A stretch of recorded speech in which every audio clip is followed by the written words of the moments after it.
let's talk about music. How often do you listen to music? I think I listen to music mostly when I'm driving. I think it puts me in such a good mood when I'm like out there on a drive and I play my favorite music. I'm usually into Afro music a lot, hip hop and Afro and R&B. So I prefer listening to music when I'm driving or sometimes when I'm working out, I'm at the gym, something like that. Is music an important subject in schools in your country? In schools in my country. It is because, I'm from India. So in India, music and dance and expressing our emotions is usually through music and dancing. So in every school, they teach classical music or they have a subject where there is something about music usually. So I think it is important. Do you ever go to live concerts? Oh, I've been to 3 concerts, and 3 of them are my favorite artists. And it was actually on my wish list, and I made it happen. And it was one of the best experiences. And in live concerts, it's a lot different than you would imagine. Just have to keep your energy straight, and it's like you can't believe it's happening. Now let's talk about magazines and newspapers. Do you prefer to read magazines or newspapers? Definitely magazines, mostly on the topics of fashion or interior design. This is what I really like because I like to see creative sides from all over the world. I like to see what people are talking about, what's new, what's trending. And I like to learn, like I like to have knowledge of things of like, what is this called? What is that called? Because usually when you see pictures, you don't usually know what it's called. So when you read a magazine or where you get the knowledge, that's where you get to know, oh, this fabric is called this or this decoration is called that. So I think it's very good on information. Do you think you can learn as much from a magazine as a book? Definitely not, because magazine is like a shorter version of what's in a book. So I definitely prefer books over magazines. Do you think that you will continue to read paper-based magazines in the future? I think I'm very old-fashioned like that. I need to have a physical book in my hand, and that's how I think it produces serotonin in my brain. Otherwise, no. Digital, it's very different. I like physically reading a magazine or a book. Now let's talk about outdoor activities. Do you like being outdoors? I love being outdoors. I usually spend my time planning an activity or just being out with my friends. Even if I'm not doing anything, I must stay outdoors. I'm not a very home-based person. Like I can't stay home much. I have to keep moving all the time. Which outdoor sports do you enjoy doing? I like going out with my friends and playing football or some kind of activity like swimming, going to the beach. This is something I really, really enjoy. Which outdoor activities are most popular in your country? Definitely, it's like the game of India. Everybody loves cricket. When you go out of your house, you're always going to see like some kids playing or also badminton, actually. People enjoy that a lot as well. I'd like to describe my favorite actor and actress. So my favorite actor will be Benedict Cumberbatch, and my favorite actress is Angelina Jolie. And I like their movies so much.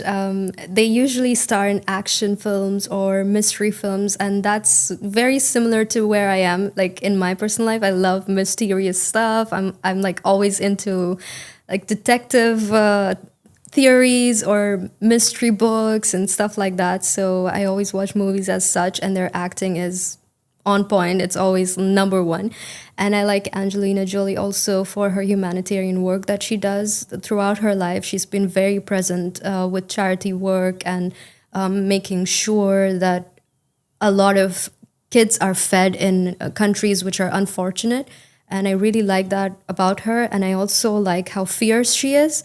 And when she presents herself, it's very divine feminine. So I really, really like that. And I feel like she has that sort of energy where a woman can feel powerful about herself just by looking at her and kind of understanding where she comes from. She doesn't really come from a very mentally stable place. But now, at this point in her life, she's a very strong woman, and she's done it all herself.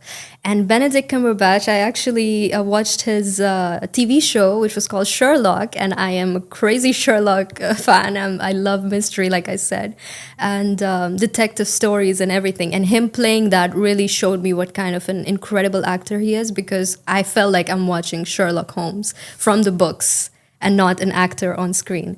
And he's also done a movie that I really love. It's called Doctor Strange. That's my favorite superhero from the Avengers. And he has just done an amazing job in that movie.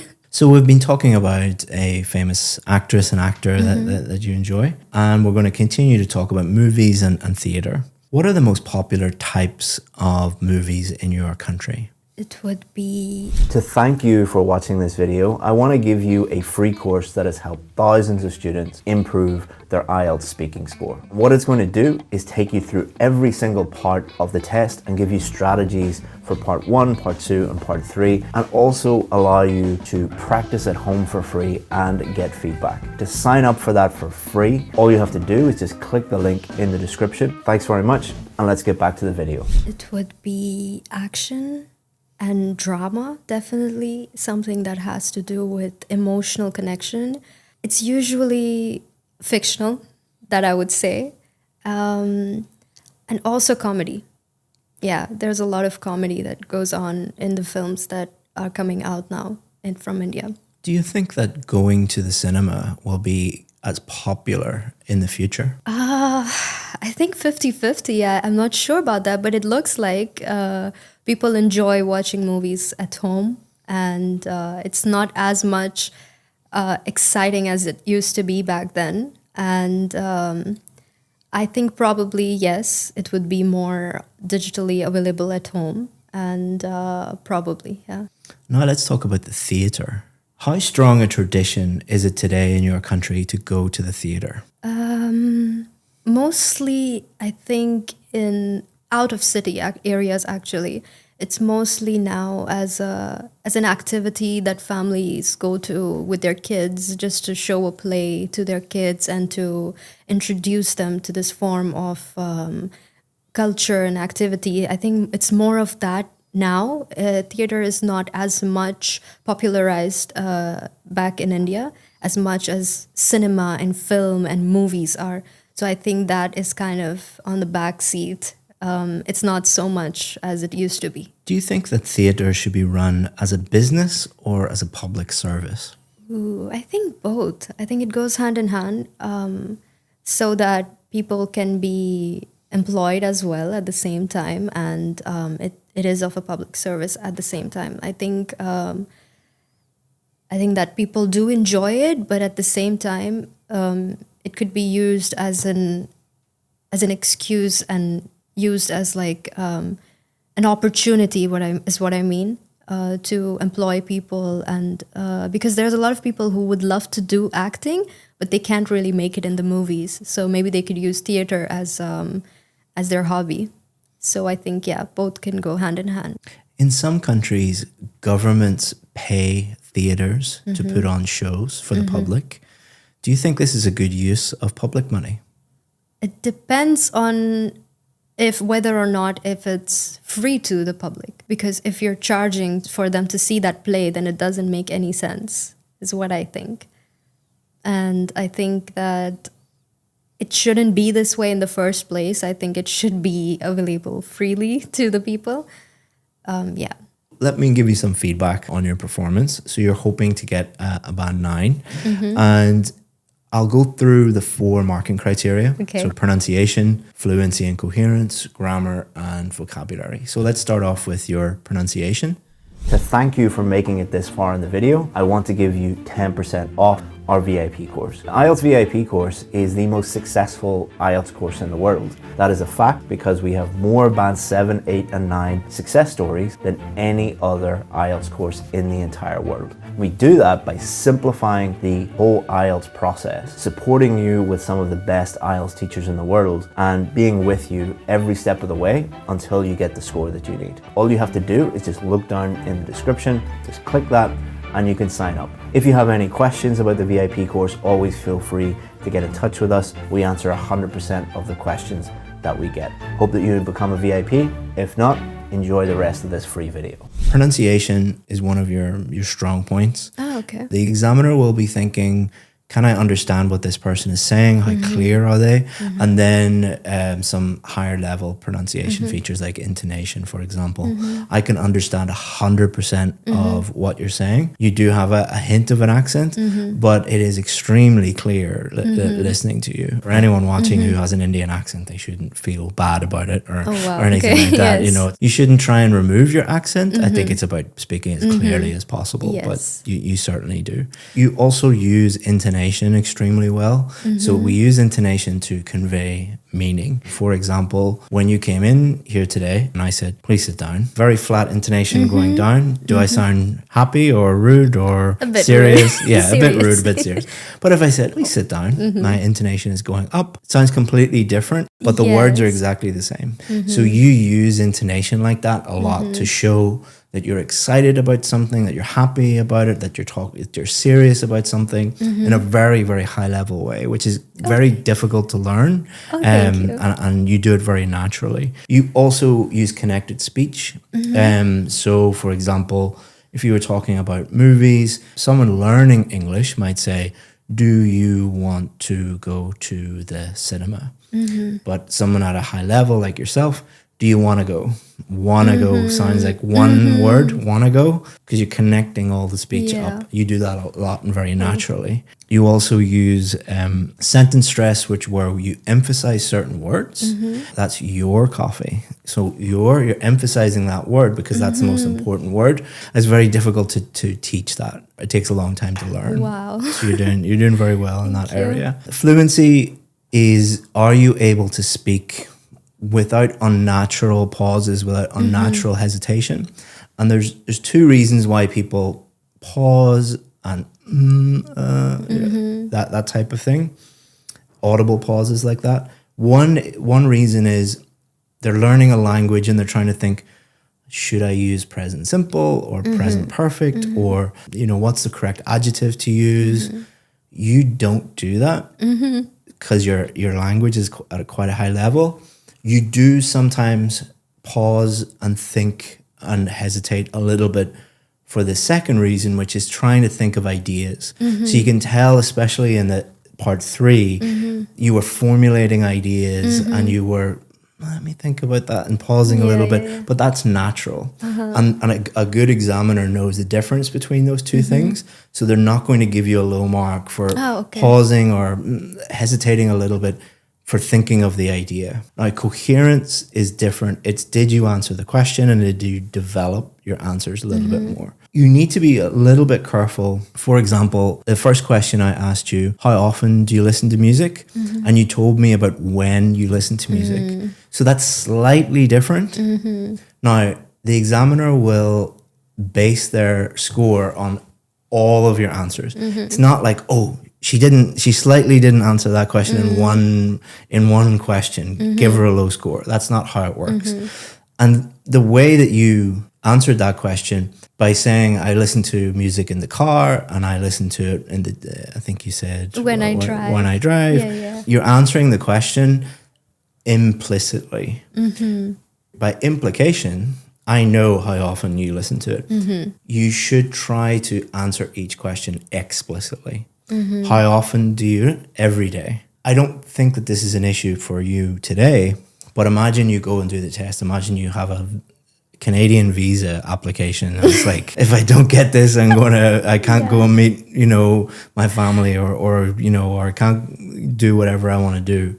There's a lot of pressure on you. So often when people are under pressure and under stress, they mess up. Just make sure that you answer every question exactly how they want it. The same with the cue card for part 2. It said, describe your favorite actor or actress. And you did both. So technically, an examiner would be extremely picky if they marked you down for that. But again, I'm not criticizing you, but I'm being overly cautious because on exam day, if you go and do the test, you might go off and talk about something related to that topic, but not really answering it correctly. I think you would be fine. but we just don't want to take any risks. Definitely. Towards the end, especially the last question, part 3, what the examiner is thinking about is, can this person really develop their answers? Can they speak at length about topics? The last question, there's quite a short answer for part 3, but that was quite impressive. I'll tell you why. If you get a really, really difficult question in part 3, you should be happy, because the examiner thinks you're good. If the examiner thinks you're bad, they'll just throw easy softball questions at you. If the examiner thinks that you're really good, they'll throw more and more difficult questions to really just stretch you and test you. And that's what I was trying to do at the end. A really good Band 8, Band 9 student, even if they get a question that they don't know much about, they're not too sure about, they will attempt an answer. So your attempt at an answer, even though it was quite short, indicates that you are at a very high level. Coherence is the only area that I'm really, really concerned about. But overall, it's very, very good. I'm focusing on the negative, but it's only because You should, because otherwise how would I know? Yeah. Grammar, the examiner will be thinking, does this person have enough awareness of grammar structures that they can talk about anything? Like, can they use comparatives to compare two things? Can they use superlatives to talk about their favorite things and talk about the best things? Whatever I throw at you, you're able to handle that.